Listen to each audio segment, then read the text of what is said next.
And welcome back to Taxation is Theft. Got a new live stream system here, so hopefully this works. Hopefully you guys can hear me. Hopefully this is a good show tonight. Welcome back. Taxation is Theft, the show that talks about all the ways the government is ripping you off and what you can do to stop them. Most importantly, broadcasting live on Facebook and YouTube from an underground bunker deep within the jungles of Mexico. I'm Dan, Taxation is Theft Berman, former candidate for president of the United States, currently in the race for governor of Texas. And I am on my way to Texas, not right this minute, but pretty soon. We've got a really awesome rally I'll tell you all about in just a minute. Tonight is a new episode of Debate Me, You Coward, the show where I pick fights with random people on the internet and invite them to debate me face to face, almost. So they can't just hide behind their keyboards in their underground bunkers of their mom's house, throwing out insults like racist, fascist, and moron. They have to confront me with their bullshit. We don't have a scheduled coward for tonight. Tonight, if you look in the description of this video, you will see a link to StreamYard. And if you click that link, you will join me right here in live video. You can do it from your laptop. You can do it from your phone or your tablet. You can't do it from your prison cell, just so you know.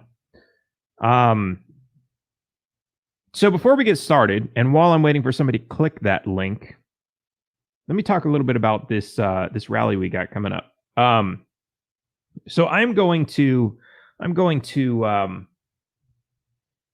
Austin. I'm going to be at the Capitol in Austin, and we got this thing where we're going to be selling black market insulin illegally. Breaking the law. And the reason we're doing this is not just to break the law, as much fun it is as it is just to break the law. The reason we're doing this is to really shine a light on the bullshit system that we have in the United States that prevents people from having access to life-saving medication. Let me say that again. Our healthcare system in the United States goes out of its way to deny access to life-saving medication. This is how it works. You have 47 companies in the world who make insulin. Only 3 of those companies are allowed to sell it in the United States because it's too expensive for any of the others to get in. Of those 3 companies, and it's too expensive because these 3 companies lobbied to Congress to make sure that those other companies couldn't get in. Of these 3 companies, they manufacture insulin for $3 for one of these pens. It's like a pen. It looks like a marker. It's a pen. You click it, you tell it how many doses you want, click, jam the needle in yourself, and you get a tiny little dose of insulin. They manufacture it for $3. They sell it in the United States for $100. They export it to Mexico where it sells for $12. Why? Well, because Mexico's regulations are not so strict. And I quote the word strict because it's not about being strict, it's about being restrictive. Mexico allows other companies to sell their insulin. And because of that, if one guy says, hey, I'll sell it for 12, nobody's going to buy it from the guy who's selling it for 100. Nobody. Why would you pay 100 when you can pay 12? So all these other companies are fighting for the lowest price so they can sell the most of theirs. Now, in the United States, nobody's selling it for 12. Why? Because there's only 3 companies. And anybody that has it outside of the United States is not allowed to sell it for $12 in the United States. And the government protects that monopoly. So, if you wanted, for example, to buy insulin from my online pharmacy store in Mexico where I could buy it for $12 or sell it for $12, and you wanted me to ship it to you in the United States, that would be illegal. But that's what we're going to do. We're going to do that. Everyone's telling me I'm going to be charged with a felony and I'm going to face life in prison. I guess life in prison too. We'll see. We'll see what happens. And I'm doing this to prove a point. Yes. But what's interesting, what I found really interesting about this proposition is this isn't like bringing cannabis into the United States where people are going to be like, oh, but it's a drug and it kills people. Ooh, even though that's not what cannabis is. At least there's that propaganda out there making people think that's what it is. Not with insulin. I've never heard of anybody saying, hey, man, can you get me some of that insulin, man? I want to get high, man. You don't hear that because that's not how the story goes. They're protecting their profits. Now, this is how it's like, oh yeah, but that's like $88. $88 difference. Who cares? Really? Who cares about $88? Well, if you're a diabetic, and let's say there's 10 million diabetics in the United States, and there probably are that much or more, probably more than that, who use insulin on a monthly basis, that's $88 times 10 million. That's $888 million per month. That's about $10 billion per year. Now, if it costs them $1 billion to pay off a bunch of bullshit bureaucrats in Washington to close the border so that you cannot get insulin across an imaginary line so that they can protect $88 billion, no, $100 billion per year. No, what did I say? I don't even remember. 10 billion. That's a lot of money. That's $100 billion in 10 years. That's a lot of money. It's not $88. It's billions of dollars. Chad's saying, be careful. Am I willing to risk going to jail over this? Well, yeah. Are they willing to risk their true colors? Because, I mean, if I was importing cocaine or something, then yeah. You know, they'll throw me in prison. They don't care. Because to the rest of the world, they'll be like, oh, yeah, he's a drug smuggler. And they won't care. But we're talking about insulin here. We're talking about saving people's lives. Incidentally, one of my friends from Uganda reached out to me. And this is just to show you how fucked up the American healthcare system is. So, I see someone just joined the waiting room. I'll bring him in a second. My friend from Uganda said, hey, there's this girl. I think he said she was about 9 years old, and she needs a heart transplant. Can you help me raise money? And I was like, holy shit, that sounds expensive. How am I going to raise whatever that costs? And I started asking more questions. First of all, you know, because people think, you know, healthcare is a human right. Everybody should have access to anybody in this situation should be able to afford the heart transplant. But how many hearts are there? Right? If 1 million people today needed a heart transplant, they're not all going to get it because there's not 1 million hearts. And I know I've been hearing about artificial hearts for like the longest time, but I don't think that's like a real thing yet. I don't think that exists yet. But so the first question I asked, is there a heart available? He said, yes, there is. How much money do you need to raise? $15,000. $15,000 for a heart transplant. Now, this girl is in Uganda. Do they have the medical facilities to do that in Uganda? No, she has to be transported to India. That's included in the $15,000.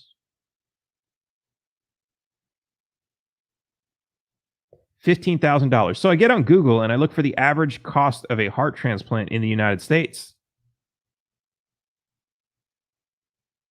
Close to $1 million. $1 million versus $15,000. Now I get it. the hospitals are probably going to have better technology in the United States. That doesn't necessarily mean that the hospitals in India are terrible. We see a lot of doctors coming from India to the United States. They get certified, they practice here just fine. I mean, they get on a really long wait list, so it's a pain in the ass, and we still have a limited number of doctors because of that. But their training is not bad. They have very good doctors in India, so that's not part of it. Why does it cost $1 million? Now think about this. It's not like she's going to be in surgery for 6 months. I mean, you've got your doctor, your anesthesiologist, and probably like a couple nurses and a couple of, so that's like 5 people. Let's say 10 people. 10 people, $1 million. That's $100,000. I know doctors make a lot of money. Are these doctors performing surgery for 6 months? No, this is a 1-day surgery. So, and this $1 million includes some other things like medication over the next couple of years. But, we're talking about a couple pills and one surgery that takes 1 day. Several hours, I'm sure, but 1 day. Where's this money going? Why does it cost $1 million to do a heart transplant?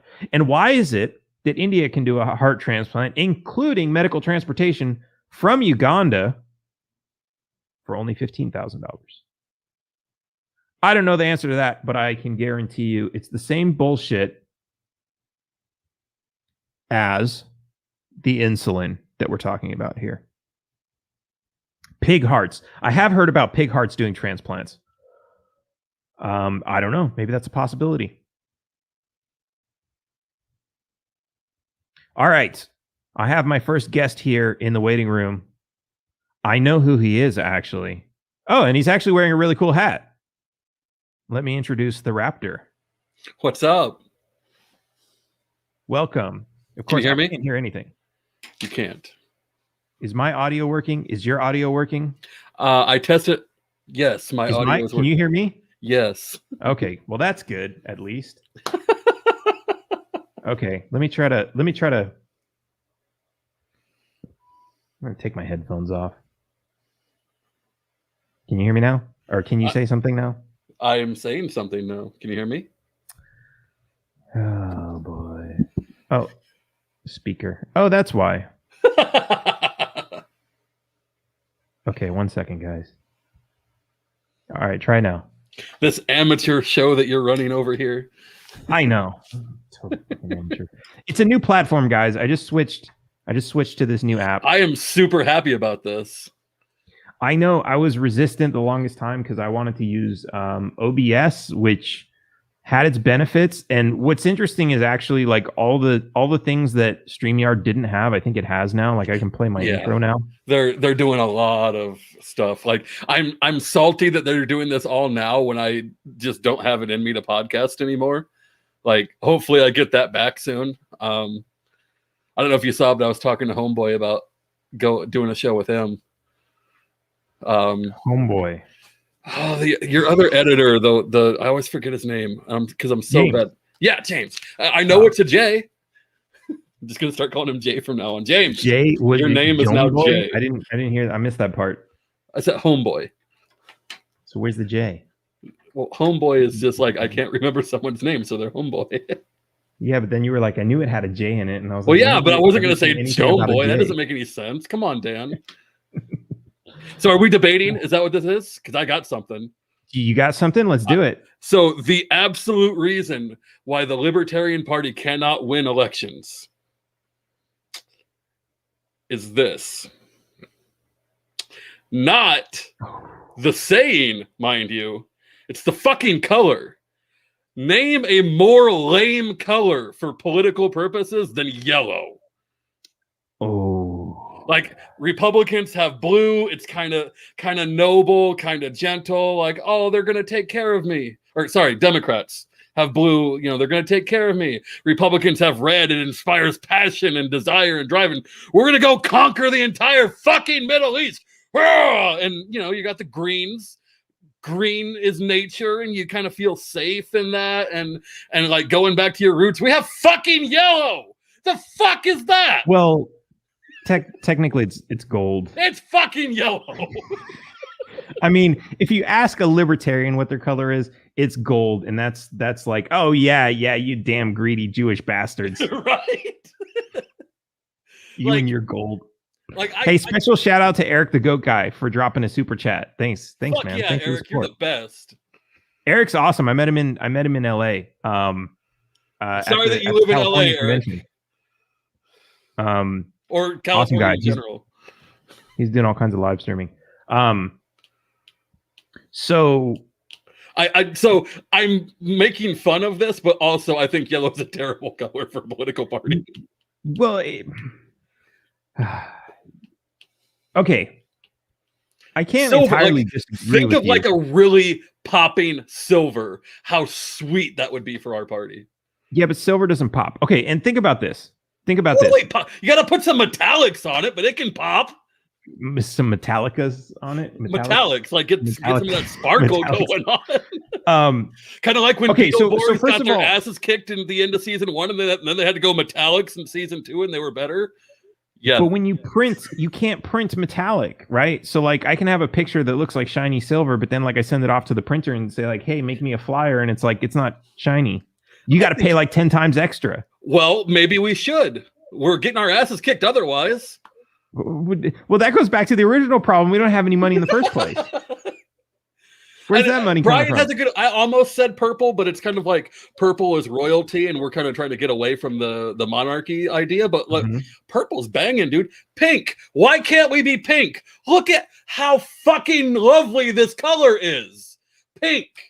You might want to show the bottom half of that jar. The first part looks kind of watered down. Oh yeah, okay, fair enough. Maybe it was the shadow. Yeah, it's not great lighting. I don't have all my lights. Yeah, no, like a bright pink for sure. Here, I got fucking collection of sparkly. I got my collection of butt plugs. Fuck yeah.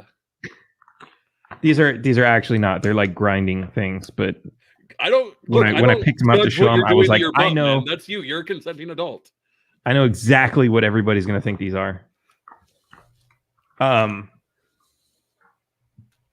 Because I'm a trooper. Like legitimately, we need a new color because this is like I see it. But now you have this problem. So there's this problem with changing branding too, right? Like, okay. I'm gonna let you make your point, but I already have a counterpoint. When was the last time Coca-Cola changed their brand?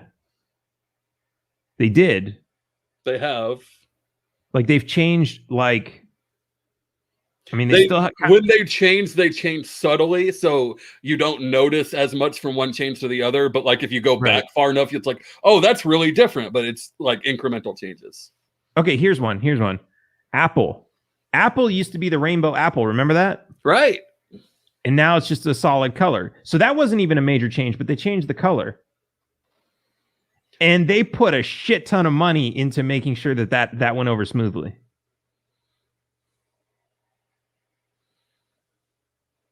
So you have this problem if you change the colors, and especially we're just talking about colors here, right? So if you see somebody walking down the street in a yellow suit with a big yellow top hat, you're going to know they're probably a libertarian.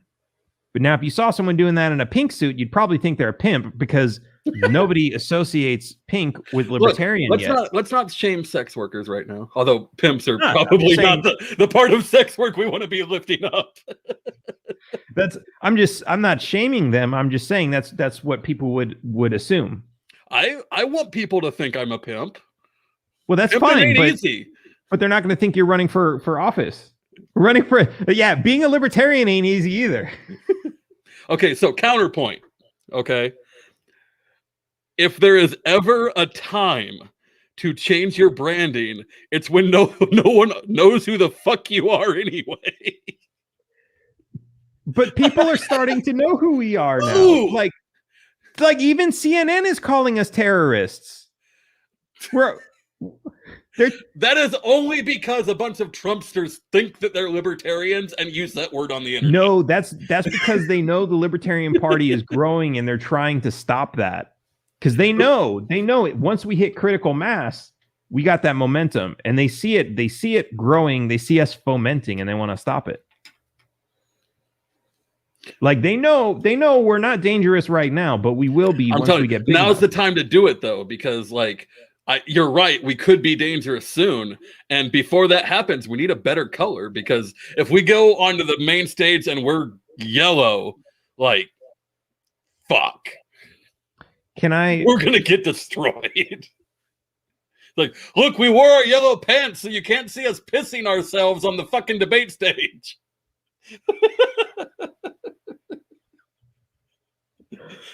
You know that's not how piss works, right? Like if you were wearing yellow pants, yes, I'm aware.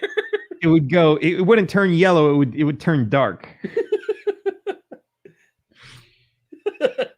Don't overthink my analogy. It was good and you know it. I mean, you know, this is debate. I gotta strike down your, okay. terrible ideas. Karen Ann Harlos would know a thing or two about that. I still have my Karen Ann shirt around here somewhere. Not that I fit into it anymore. She does wear pink well. I'm sure the pink would scare out a lot of the Republicans, which is not a bad thing. And maybe then we could stop hearing about how terrible libertarianism is towards women from like the same 8 females on. Oh, geez, I'm about to dig myself a hole. Let's do it. Can we go there next? All bets are off. Go for it. I'm just playing. I mean, I'm not, but I'm not going to do that to your show. So, okay. I'm trying not to be distracted by GameStop over here. GameStonk. GameStonks. Oh, what are we? I haven't looked today. What are we at? It's at like 65. You know, it's hanging up there. I've got this friend who's like a total lunatic about this, and he's like messaging me all day, like, "Oh my god, we're going to the moon!" And I look at it, and I'm like, "It's up $5." Just one? I have like 6. They're not. Well, I can't say. So they're not libertarians in that, like they're in the movement. They're just like friends of mine that one of them I kind of made him a libertarian, and the other one I'm nudging. Mm-hmm. So. Like, you know, we share Diamond Hands memes all the time, and I'm too fucking poor to have even gotten involved in that. But okay, we got a question here. We can debate this. At what point do I decide to use a license rather than resist the government money schemes? At the point where it's more beneficial to you.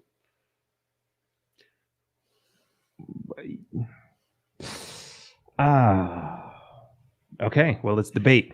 So, I understand what you're saying, right?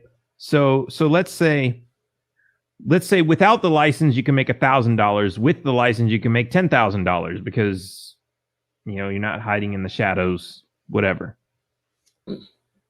But how bad do you need that extra $9,000? Well, he says he's 18. So that means he is at the bottom rung of society. And if he wants to get off of that rung, it means kissing ass and playing bullshit games. And that's unfortunately the way of the world. Right, but look at how much people made on GameStonk, and that didn't require a license. Some people are going to lose their ass on that, though. Like it really depends on when you got in and when your diamond hands finally softened. Let's say they're already out. They already made their fortune for the year, and they're good. That did, but I guess at the same time, well, I guess that's not really what we're talking about here, because at that point you're not resisting the license. You're avoiding the license by picking. Are we talking about a driver's license? I don't know. Because like without that, shit's tough. If we're talking about like a certification to do a job, like a healthcare worker or a hair cutter person, you know, that's. Ooh, that's what I need to do in Austin. I need to cut somebody's hair.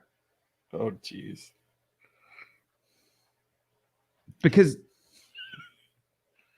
driver's license, okay. That requires a license. Driver's license. Okay. So let me. I was supposed to have a guest last was it last week or was it this Monday? We had to cancel, but a gentleman from, I want to say, was it New Hampshire, Vermont, somewhere up there, and he posted a video where he got stopped for not having a license, and he said, the cop came to the window, license, registration. He said, no, I'm not going to show you anything. Well, why not? I'm not driving. This is private transportation. And actually, he got pulled over because he had a license plate that said private on it. It wasn't a state issued license plate. It was like a, you can go online and you can buy these, right? Yep. And the cop said, okay, 1 minute. And he went back to his car. And then this guy's giving the play-by-play. He was sitting there. He didn't talk to anybody. No cops came to his window for about 10 minutes. And he's like, yeah, there's 3 patrol cars back there now. And eventually one cop came up to his window and said, have a nice day, sir. That was that. So, it's got to vary by state. Yes, it's going to vary by cop. I mean, I've been in that situation a million times. It's going to vary. Yeah, it is going to be like, how much does this cop actually know about the law, and how much do they give a single fuck about human rights? Right. Well, and you saw, I mean, like, if the cop knew, he would have been like, okay, on your way, right? He's talking about entrepreneurship licenses too. So the cop would have been like, okay, be on your way, right? But instead, he called up two other cop cars, probably like a supervisor and some other shit, and they probably went back and forth. They probably talked on the radio and, like, all the normal stuff that they do. And then they were finally like, yeah, okay, just let him go. And they might not always do that, because you have these cops who are sometimes just like, no, like insistent, get out of the car, and then, like, I'm gonna start pulling my taser out and doing all kinds of crazy shit. Oh, dude, he's in California. Yeah. Oh, here, this is interesting. I wouldn't try any of that. Chad Chaddington. He's the biggest Chad that ever chatted. He says, I watched your video on the driver's license. I called the DMV and they refused to tell me the truth, even when I cite them specific law and definitions. So understand that there are downsides to playing the driver's license game. And here's what I mean. I'm trying to close out, like, refinance my mortgage. And they're like, you need a photocopy of your driver's license, which I don't have because I don't have a passport. Get one. And I don't have my driver's license because literally my dog ate it. I got a ticket for having a mutilated driver's license once. I had that for a while, and I did get pulled over, and the cop didn't care because he could see everything. But then the dog finished the job at some point. Mine was actually, like, it was in great condition, but it was split down the middle, so it was in 2 pieces. I handed it to this cop, and he was just like, what the fuck is this?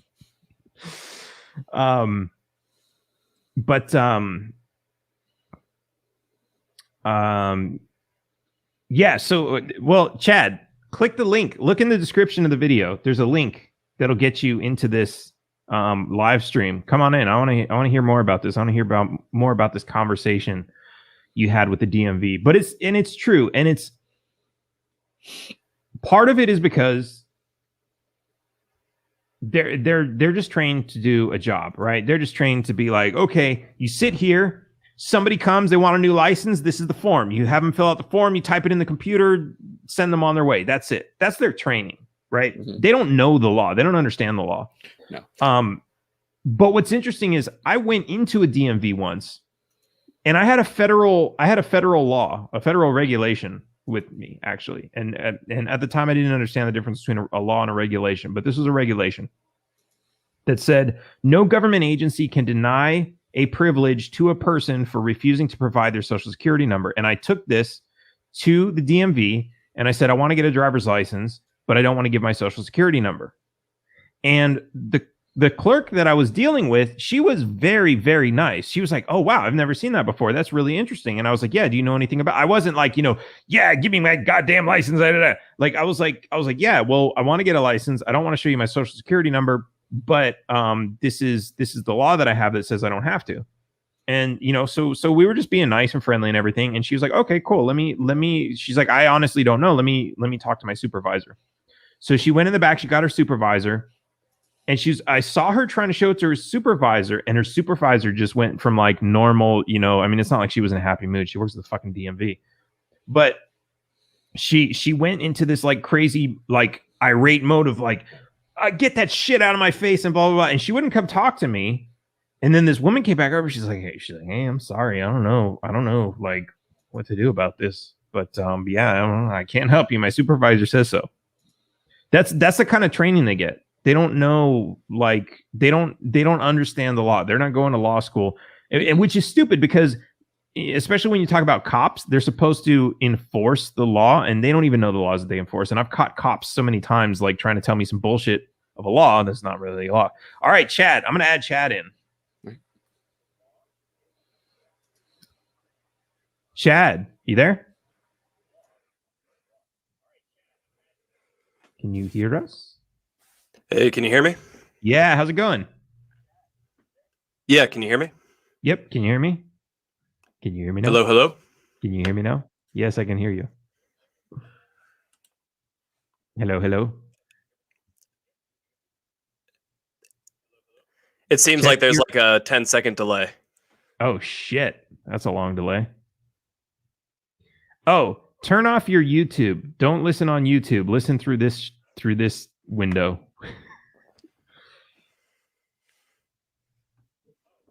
That might help. I mean, to be fair to the police, I can't actually get it to provide volume. Hold on one second.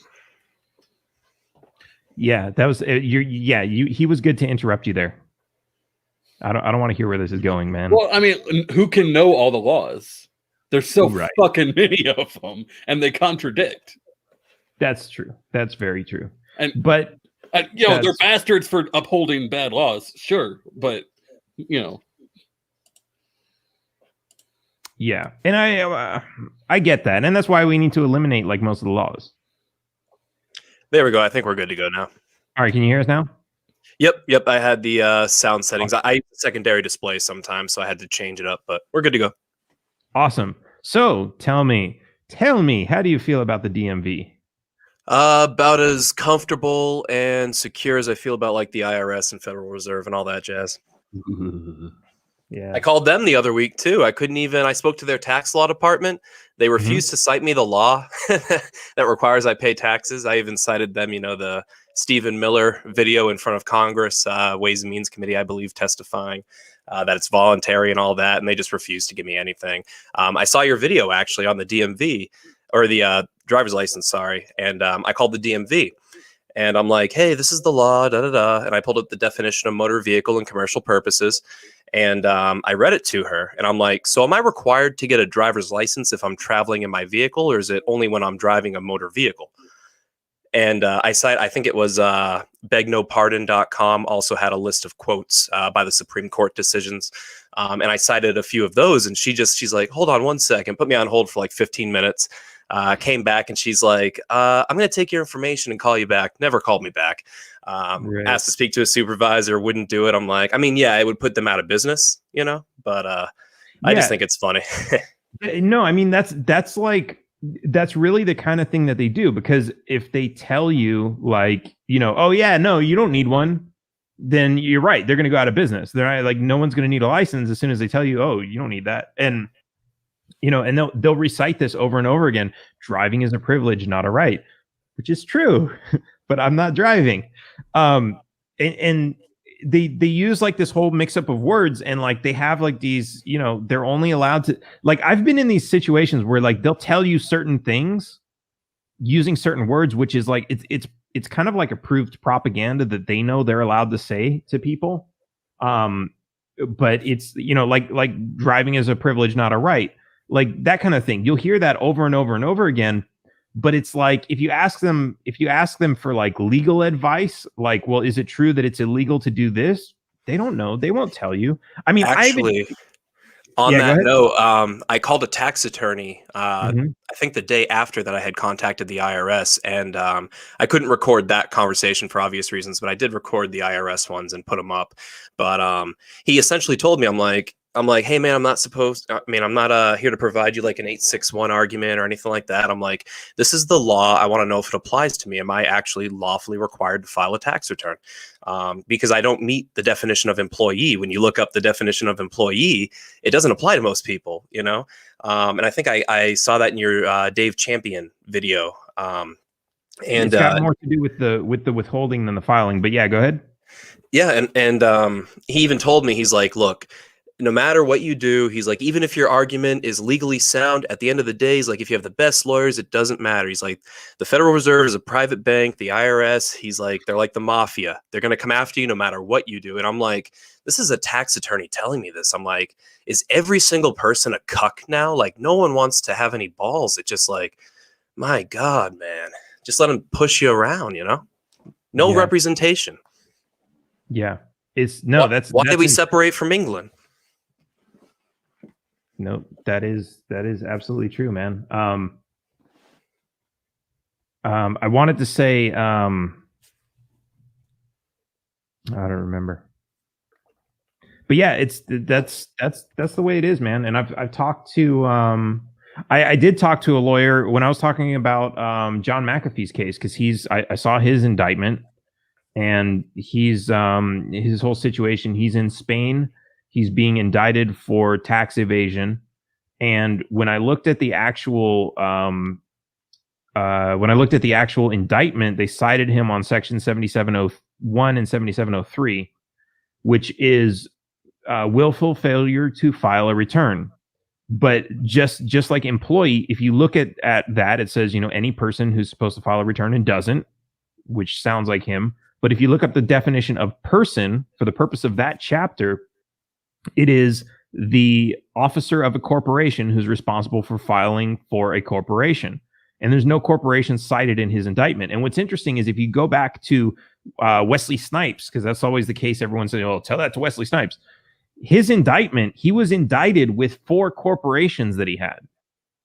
And that was why the 7701 and 7703 stuck, was because of that. But I've talked to several lawyers who have successfully fought the IRS, and specifically I was talking about the Wesley Snipes, the McAfee case, and I said, look, isn't this just an easy dismissal because the law is bullshit? And basically he said, look, and this is a trial lawyer who fights in federal courts, we actually had this on the show. Joe Bannister was on the show. It was the 3 of us, and this lawyer was using a fake name because he was afraid of the repercussions that would happen to him and the future of his career. But he was saying, yes, that is absolutely true. That is what the letter of the law says. That is what the letter of the law means. There's no case history to the contrary. But when you get into those courts, it's not a fair trial. It is not a fair trial at all. They will do whatever they can to completely dance around that point and convict on whatever you possibly can. You have to get to the jury, and you're forbidden from explaining these laws to the jury. So the jury is not even allowed to know what the law is.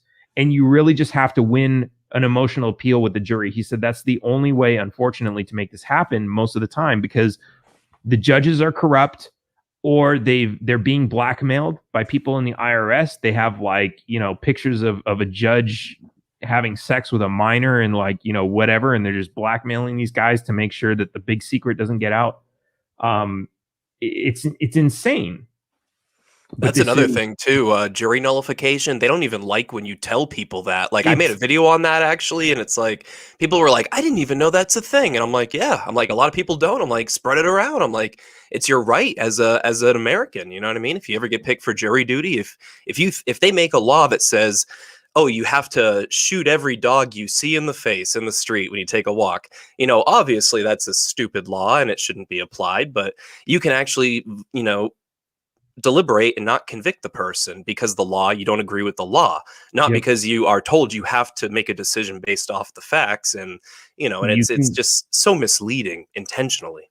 You can be charged with contempt of court for trying to tell a jury in the court about jury nullification. And I know people who have been arrested outside of the court for distributing flyers that talk about that. Yeah, Keith, or I can't remember his name exact. Is it Keith, right? There's a few people. FIJA is a big organization that does a lot of outreach with that. FIJA.org, Fully Informed Jury Association. I think there's also juryhero.com. And they've got teams of activists who go out to the courts all day and hand out, flyers, and they get arrested all the time, I'm sure. Yeah, it's fucked up, man. I mean, I don't know why you would think that the government wouldn't protect its interests there. Like, that's where their money comes. Well, their money now comes from printing, but like they have to have the facade of their money is coming from taxpayers, so they have to protect that. I mean, that's another thing too. I'm sorry. There's two sides to that, because like people ask us all the time. Well, if the government can just print money, why are they taxing us? Well, if you got rid of the taxes, we wouldn't be working so hard. And they still need to fill their factories with employees and all this other stuff. So without the taxes, yeah, they have a bunch of money, but that money's kind of worthless because they can't buy our labor if we're not willing to sell. And if we're not being taxed, we don't need those jobs so bad. Like we'll just be like, well, hey, my house is already paid for. Food's not that expensive. I can grow my own. I've got my solar. Like, a lot of people would be into that stuff. And of course they've outlawed a lot of that stuff, but that's a lot of people would choose that life. And I'd be there in a heartbeat. Yeah. But I have enough land to sustain myself. I would totally do it. If they just printed money, then, that's it. I think people should read Modern Money Mechanics as well if they haven't. There's a chapter, or a little section in there rather, called Who Creates Money? And they go into explain, how bankers, quote unquote, discovered this method of what's fractional reserve banking, like lending money that you don't have for interest, which is really just illegal profit. That's all it is. But they're like, hey, people don't come in and take their gold and silver. We can just issue more paper receipts than there are, and people just kind of agreed that that's the way we should do things, and just said, all right, let's do that forever. And sound familiar? Game stonk.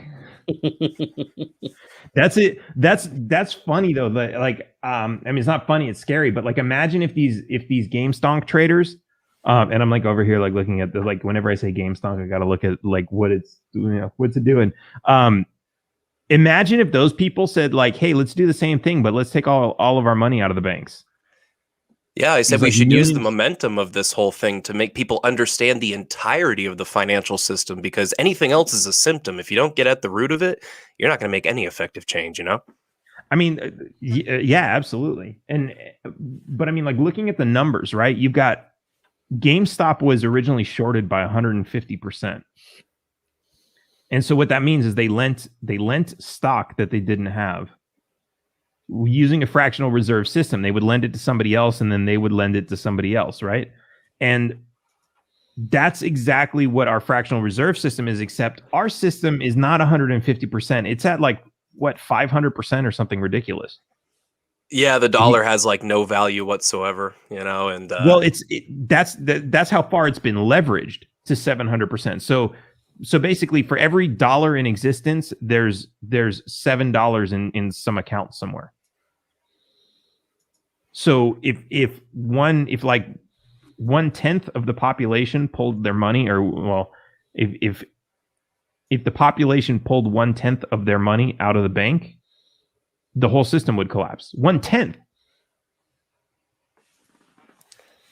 People don't realize they have the power. That's the thing. It's like when you're in school, you're like, and you don't want to listen to what a teacher has to say. You're like, there's more of us than there are of them. Why don't we just go outside and play? It's the same principle. It's like, we just want to be left alone. We just want to be free. We want the least amount of your involvement in our lives as possible. So just tell us what we have to do to make that happen. But it's like, people could just be like, hey, I'm free. And it's literally as easy as just having that light switch go off in their head, and they can just not comply, Absolutely. Freedom comes from within. Well, okay, enough of this. I came here for a debate. Who wants to debate? Sorry to be an echo chamber. No, it's all good, man. I'm gonna bounce out unless you want me for anything. Yeah, get the fuck out of here. All right, bitch. All right, Chad, do you have anything to debate me on? I mean, I kind of want to know, I guess, what do you think is the best approach? Do you think we even have a chance? I'm kind of more of a pessimist at this point. I don't want to black pill people, demoralize people, they say, but I want to be realistic too. And I think it's going to be a hard one to win if we have a chance. But I mean, I don't know. Yeah, I mean, I think we do have a chance to win. And what I've seen is, and don't agree with me on this because that's against the rules. We're at war, right? Everyone's talking about like, oh, there's a civil war coming, and we're already there. We're having a civil war. It's just not being fought with guns.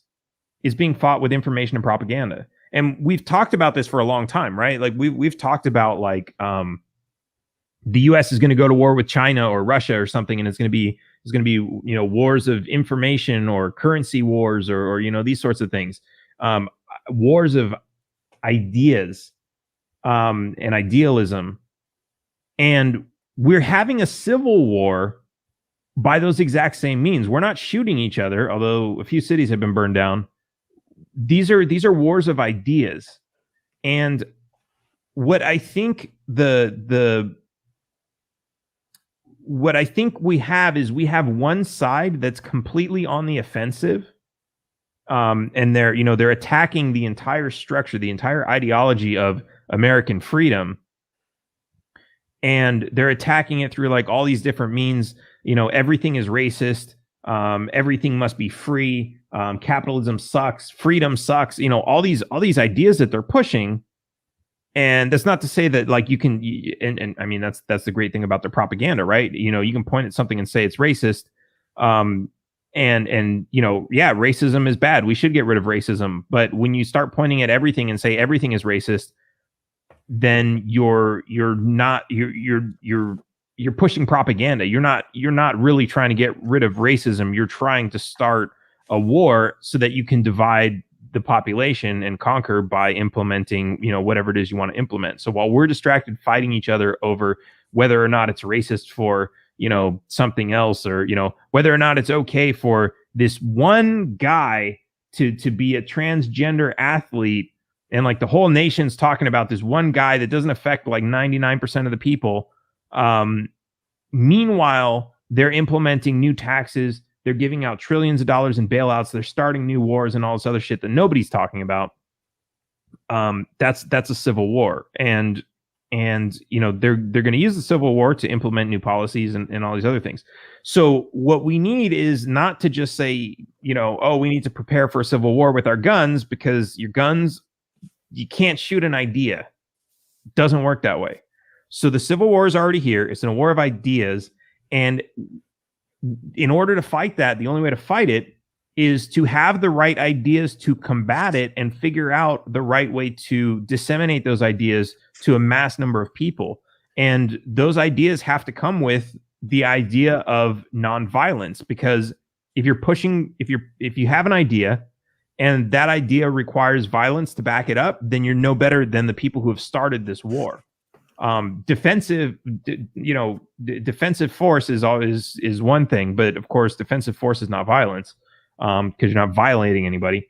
But yeah, that's the thing. You can't go attack people, and especially this is, when I talk about the how clever these things are, the way they've started the war is when they claim nonviolence and they provoke somebody to strike first, they've already won, because then they can say, look, that person struck first and therefore they're a bad person, and they're racist and fascist and Nazis and everything else, and we got to take them down.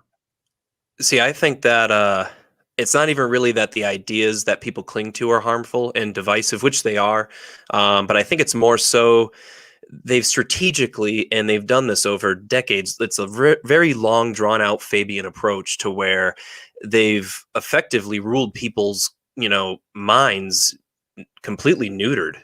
They've made it so they're not even able to make use of information when they do get it. Even Yuri Bezmenov said it, if you're probably familiar with him, the ex-KGB agent. He talked about how you could demoralize a country in a few generations. And people, they lack the fundamental critical and analytical thinking abilities, as well as a sense of discernment. Like, you can read Fahrenheit 451, but if you're not able to apply those like if you can't see the parallels, like, then you're not even able to think. And it's like people don't even, they don't have the mental acumen. That's what scares me. It's like, and with things like fluoride and people microwaving their foods and all, we're bathing in frequencies which are probably harmful to us daily. It's like, how do we win against, like we're going to have a lot of imperfect allies. Obviously, no one's ever going to fully agree on everything. And I don't want everyone to. I want there to be discussion and discourse. But how do we win against people who they're seemingly not people? And I don't mean that in like a really negative way, but it's like they lack the fundamental elements of thinking which even allow them to process an argument, let alone participate in one. So I guess that's what scares me. Like, how do we combat that? Like, I don't know. It's like you can adhere to any ideology, but how do you combat that? I mean, it's not easy, but at the same time, I think every person is capable. They just need the right wake up call. And what I've found is you always need to, I mean, it's like opening a door, right? If you want to get somebody to start to open their mind and think and accept information, right? That's like opening a door to their house and walking inside. Can you just go door to door and knock on people's house and they'll open the door and say, "Hey, let me inside." And they're like, "Okay, come on in." No, it doesn't work that way. But if you knock on their door and say, "Hey, I'm here to give you something that you want," then maybe they'll let you in. "Hey, I'm here to, upgrade your cable service," whatever. "Yeah, sure, come on in. I'm here to fumigate." "Sure, come on in." You have to have something that they want. And what some of this civil war has done is, or what they're trying to do, is they're trying to ensure that some people who are bringing that information, who are going to be the opposition, are identified based on very basic information so that nobody will even open the door. So they're calling the left terrorists. They're calling libertarians terrorists. Why? Because they know libertarians are getting into people's homes, they're getting into people's minds, and they're sharing information that people are enjoying and people are welcoming them in. But if they can propagandize people and say, "Hey, if a libertarian comes to your door, send them away," right? Like Jehovah's Witnesses. I mean, well, I just read a Time article today where it's like they literally admitted essentially that they conspired. Like, and I don't believe in choosing a political side. I think Trump is, I mean, look no further than Wilbur Ross and Steve Mnuchin, right? But Trump and Biden, they're the same person, essentially, just two different bodies. But like they came out and basically admitted, yeah, we conspired across all these different platforms to, ensure the integrity of the election. So it's like, I don't know. How do you reach people when it's like they can openly commit fraud and then come out and say it, but in such a way where people go, "Oh, okay, yeah, all right, yeah, that's cool." Well, I think the thing is you don't try to negate the misinformation, like it's just like total clown world. It's so crazy. Yeah, I mean, like imagine, like let's go back to this analogy of like you're going door to door and you're trying to get people to let you into their homes. And like, you come to someone's door and you tell them like, "Hey, this isn't a real door." And they're like, "What do you mean? It's been keeping everybody out for the last, 10 years I've been living here. What do you mean it's not a door?" When you try to tell people like, "Hey, the politicians you've been voting for are criminals," like that's kind of what you're doing. You're trying to shatter their entire worldview. And it's like, what the fuck is this guy going on about? That doesn't make any sense, right? Or you'll see that like, okay, yeah, this door isn't perfect, but I don't want to buy a new one. I don't want to spend the money on a new one. So why are you trying to sell me a new door? Same thing with politicians. Yeah, politicians are corrupt. Yeah, I know it. Yeah, there's probably like election fraud, but what am I going to do about it? I'm just this little guy. I don't really care. I'm worried about paying my bills. I'm worried about getting to work. This sort of thing. And so like you have to realize that, how do you get into somebody's home? How do you get into someone's mind? And the only way you're going to get in is if they want you to come in. And the only way that's going to happen is if you have something that they want. And so this is what this like civil war of ideology is going on is you have, Medicare for all. Well, that sounds great. A lot of people can't afford their health care. So this is the carrot on the end of a stick. And here's the thing. They're never going to have affordable health care. Even if Medicare for all passes, it's never going to work. It was the same promise they gave us with with Affordable Care Act. And it's not because it's not possible for it to work. It's absolutely possible for them to implement Medicare for all and everybody gets what they want and it's paid for with taxes. That is absolutely possible. Isn't it's the immoral. healthcare?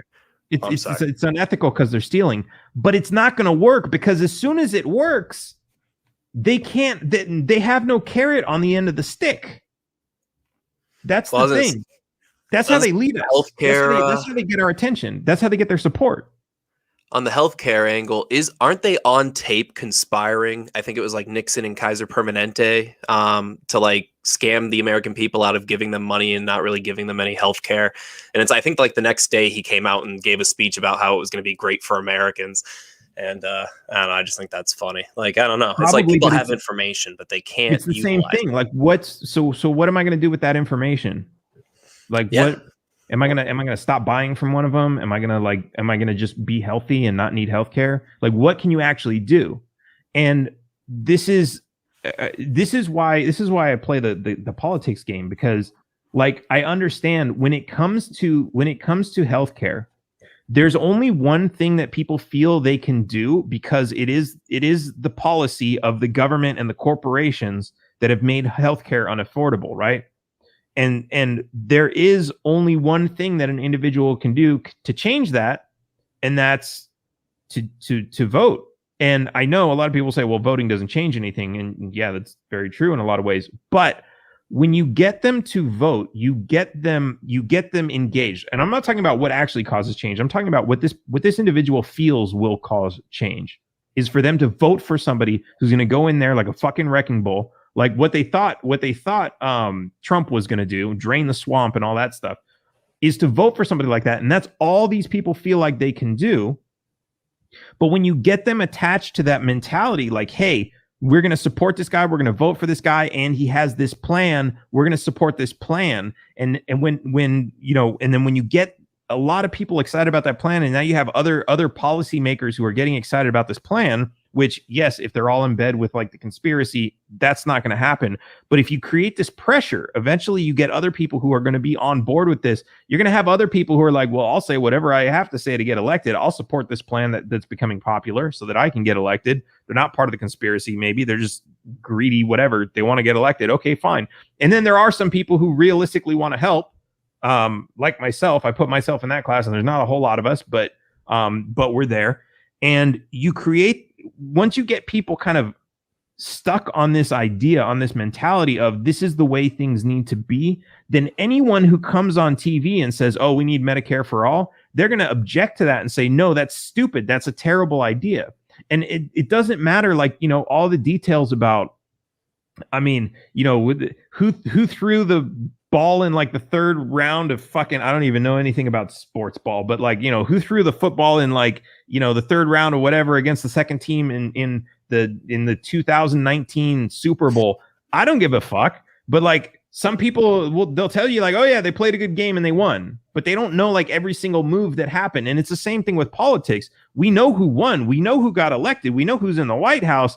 But was there voter fraud? Oh yeah, was there conspiracy? Yeah, was there? But like, who wants to memorize all that shit? And there's a million people involved in this system, and they're all doing something shady every single day. Like, as interested as you are in this subject, you're never gonna know everything that's going on. And and it's like, okay, at what point do you decide like, okay, well, I'm only gonna care about the important things, and what are the important things? And the important things to you are gonna be different than what's important to somebody else. Oh, absolutely. No one's going to agree on everything 100% of the time. And, you know, that's what makes this country great, is the fact that people can disagree, but they're allowed to disagree and they're allowed to speak. I mean, not really anymore. It's starting to lead more towards, you know, beyond 1984, you know, anything you could probably ever imagine. He couldn't possibly have predicted how bad it would have gotten, maybe. But I don't know. It's sparking that intellectual fire inside people, that desire for them to want to get out there. Like, you know, I've been researching this stuff for maybe like 10 years now. And I kind of always ignored like the whole sovereign citizen thing, mostly just because there was so many disagreements within the community itself. Right. And a lot of the arguments on their face, it's like, they're just incorrect. And I haven't even done the research. I'm like, yeah, this person isn't right. But yeah, this sounds like total bullshit. Yeah. But the more I research, like recently I've always known about the Federal Reserve. That's one of the first things I got into when I studied like William Cooper and all that, and how he went after the IRS. And I think that's actually why he got killed, but that's a whole other thing. And I kind of fell out of the Alex Jones, trap, and I went to the real stuff, and started to figure out, I'm like, oh, it's all about the money. I'm like, follow the money. And then, when you follow the money and you realize it's all illegitimate, like that's why this GameStop thing to me is so powerful, because you can use the momentum of people seeing fraud before their very eyes. People who never would have thought of like they just watch MSN, CNN, whatever. They drink their beer, they watch Netflix, and they go to bed, and they work 40 hours a week, and they never deviate from that script. Those people now are going, wait, what? They're openly violating the law and just telling us we don't have the right to earn money, essentially, or to get a little rich. And it's just like, how do you take those people, direct that in the right direction?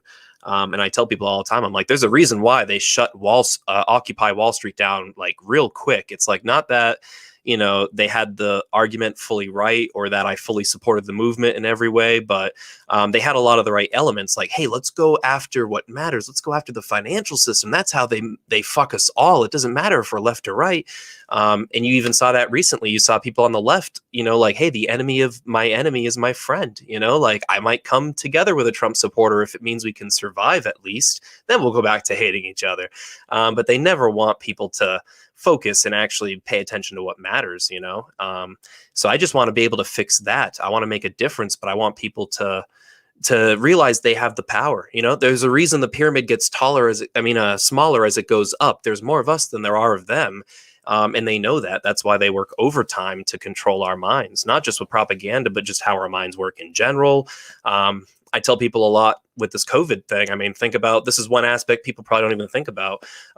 When everyone's wearing a mask, when a child's in its most critical development, right? Learning how to read faces, genders, emotions, you're impeding that development. We're going to, probably fundamentally retard an entire generation of people just because we wanted to wear masks for a couple years. Like, just let that sink in, and people will realize, oh, wow, this is insane. All of this is insane. The whole COVID thing is just a guise for a big financial reset anyway. I mean, what are your thoughts on that? That's what I want to know. Do you think it's going to be like a crypto thing? Do you think it's going to be like a digital currency in general, or will they go back to the gold standard and just reevaluate gold overall? I mean, honestly, what I'd like to see is I'd like to see a mix. I mean, it's interesting because currencies have collapsed a million times in the past. Even the dollar has collapsed before. I mean, that's why we got off the gold standard, because they basically the same thing as what's going on with GameStop right now. Now I'm fucking it up. With GameStop, where it's exactly that. So all these countries put their gold in the United States vaults, and then the United States issued them paper currency in exchange. And then at some point, these countries were like, "Hey, you've been lending out a lot of gold. We want our gold back." And the United States said, "Yeah, well, we just got off the gold standard, so actually you can't get your gold back." And it was the exact same thing as what's going on here. They lent out more gold than they had, just like you were talking about before. Like, oh, well, they're not asking for their gold. Let's lend it out. And so like that US dollar has collapsed, and it was a seamless transition because they went from, a dollar bill that said redeemable for gold to another one that just didn't say redeemable for gold, but otherwise was mostly identical. And so people had no idea. They were like, whatever, it's still a dollar. What does it matter? And so the dollar has collapsed and they replaced it. But what's interesting is when that happened, one, people were completely they were kind of unaware that it was happening, but some of the big market people at least knew what was really going on. But if that happened today, we didn't have cryptocurrency back then. We have it now. So we have a lot of different alternatives now. Plus, we have an electronic transfer system that makes it very easy to, picture this. If the dollar collapsed, it really wouldn't be that difficult to start banking in Swiss francs or euros or something. Like it really wouldn't. Because I mean, you have banks in those countries; they're all connected through the Visa and Mastercard systems and like all these payment processing systems. You've got like international wire transfers, cryptocurrency, and everything else. If one currency disappeared, it really wouldn't be that difficult. Now, of course, the U.S.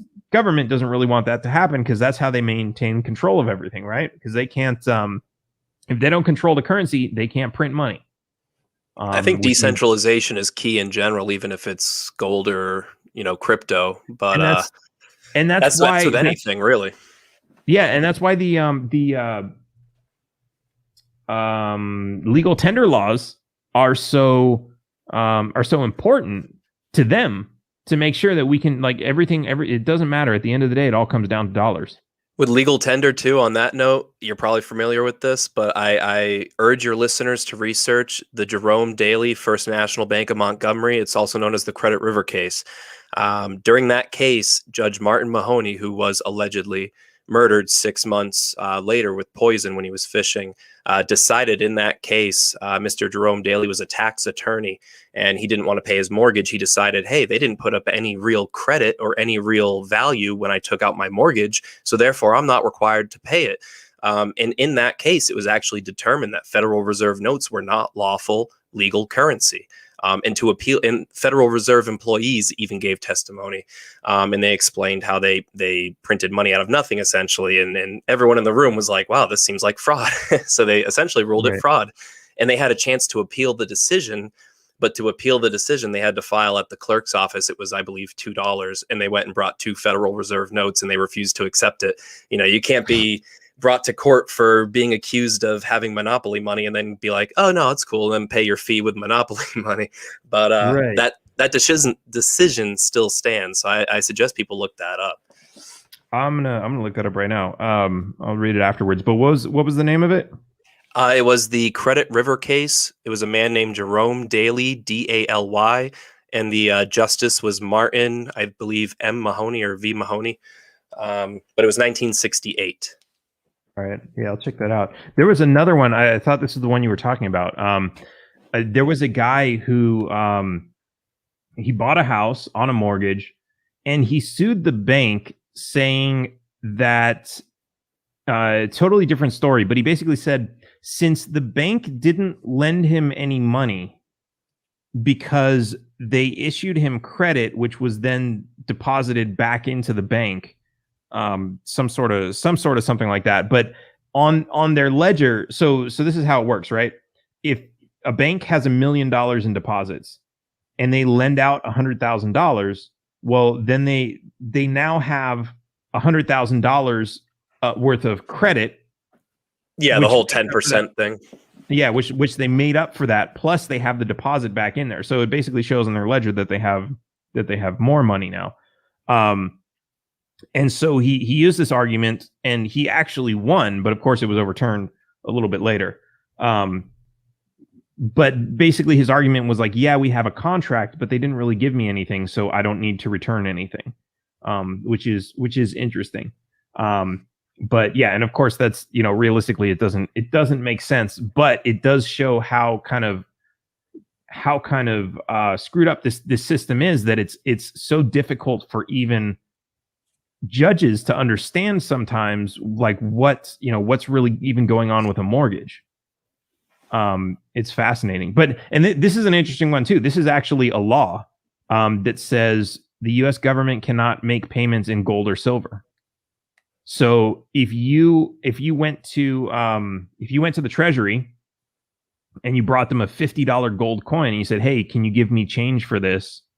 They're not allowed to give you change in $5 gold coins. They can only give you $50 cash, which you're obviously, I didn't know that, actually. Idiot to do that. I know that you stopped being able to redeem your Federal Reserve notes for cash. What was it when they ended silver certificates? Was it like 59 or 58 or something like that? Something like that. What was the deal? The whole reason they think Kennedy got killed too, right? He was issuing interest-free money out of the Treasury. That's where the red seal comes from. And if you look at the top, it doesn't say Federal Reserve note; it says U.S. note.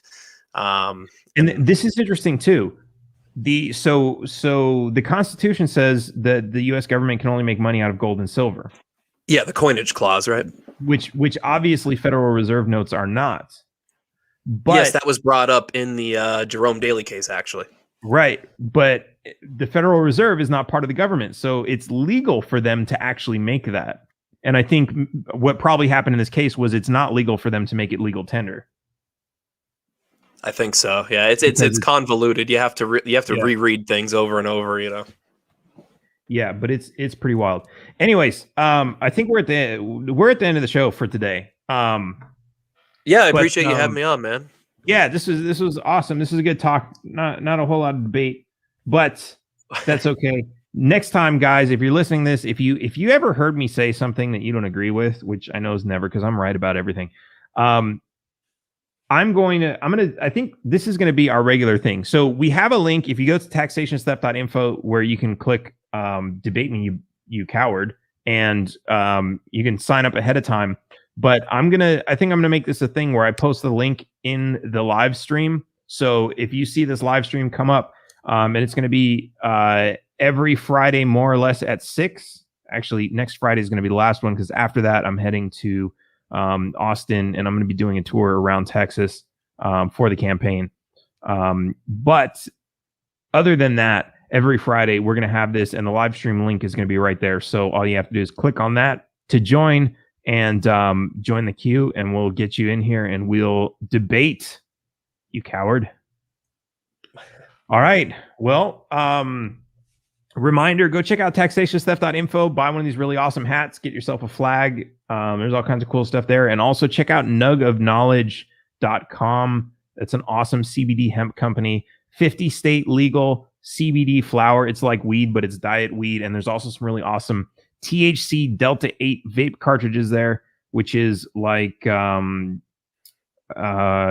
people are saying it gets you high, man. I don't know. You're going to have to try it and find out. Yeah, thanks for joining, guys, and I will catch you next time on Taxation is Theft. Take it easy.